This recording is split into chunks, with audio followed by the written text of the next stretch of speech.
महाभारत का तीसरा पर्व वन पर्व एक अत्यंत विस्तृत और भावनात्मक भाग है जो पांडवों के 13 वर्षों के वनवास में घटित घटनाओं को वर्णित करता है। वन पर्व की मुख्य घटनाएं क्रमशः इस प्रकार से हैं। कौरवों द्वारा छल से पांडवों को 2 बार जुए में हराया जाता है। दूसरी बार हारने पर उन्हें 12 वर्ष के वनवास और 1 वर्ष का अज्ञातवास की शर्त स्वीकार करनी पड़ती है।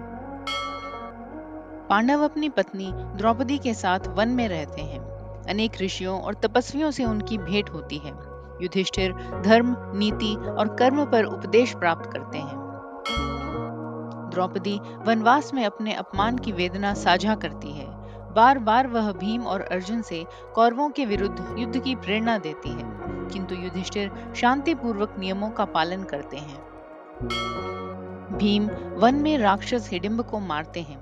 हिडिंबा से विवाह कर घटोत्कच का जन्म होता है। यह घटना वन पर्व से पहले होती है, पर कुछ संस्करणों में इसका पुनः उल्लेख होता है।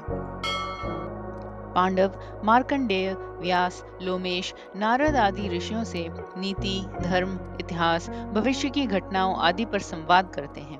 अर्जुन हिमालय जाकर शिव की तपस्या करते हैं। उन्हें पशुपतास्त्र और बाद में इंद्र से अन्य दिव्यास्त्र भी प्राप्त होते हैं। एक सरोवर के पास युधिष्ठिर के चारों भाई यक्ष द्वारा मारे जाते हैं। युधिष्ठिर यक्ष के सभी प्रश्नों का उत्तर देकर भाइयों को पुनर्जीवित कराते हैं। यह प्रसंग वन पर्व का अत्यंत प्रसिद्ध और शिक्षाप्रद हिस्सा है। द्रौपदी का हरण जयद्रथ करता है। भीम और अर्जुन उसे हराकर द्रौपदी को वापस लाते हैं। युधिष्ठिर और ऋषियों के बीच धर्म, सत्य, राजधर्म, कर्म, पुनर्जन्म आदि पर गहन विचार विमर्श होता है। वनवास के अंत में पांडव अज्ञातवास के लिए तैयार होते हैं। वे गुप्त वेश में मत्स्य देश की ओर प्रस्थान करते हैं। वन पर्व की घटनाओं की मुख्य शिक्षाएं कुछ इस प्रकार से हैं। युधिष्ठिर का आचरण सिखाता है धैर्य और संयम विपत्ति में सबसे बड़ा हथियार है। ज्ञान, धर्म और विवेक कठिन परिस्थितियों में मार्गदर्शक होते हैं। जयद्रथ और कीचक जैसे प्रसंग सिखाते हैं कि अहंकार का अंत होता ही है। अर्जुन की तपस्या दर्शाती है कि युद्ध से पहले आत्मबल आवश्यक है।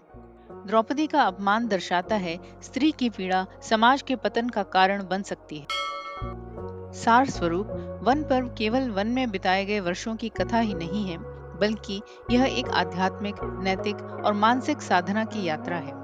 इसमें पांडवों के कष्ट सहने की शक्ति, द्रौपदी की पीड़ा, अर्जुन की तपस्या, युधिष्ठिर की बुद्धिमता और ऋषियों के गहन उपदेशों का संकलन है।